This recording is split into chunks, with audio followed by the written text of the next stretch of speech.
Hey everyone, welcome back. If you want a professional email system for your business, setting up Zoho Mail is a great choice.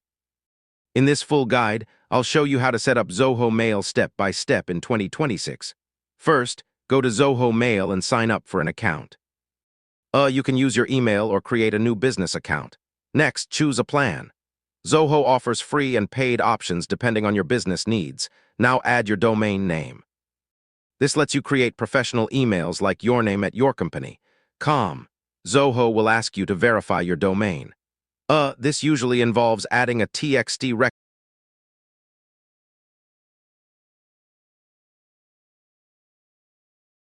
in your domain settings.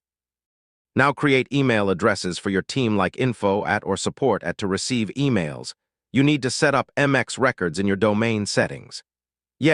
This connects your domain to Zoho Mail servers. Now log into your inbox. You'll see a clean and organized email dashboard. You can also install the Zoho Mail app on your phone for easy access anywhere. Enable two-factor authentication to keep your email account secure. Finally, customize your signature, filters, and notification settings for a better workflow. And that's it. Now your Zoho Mail is fully set up and ready for professional communication.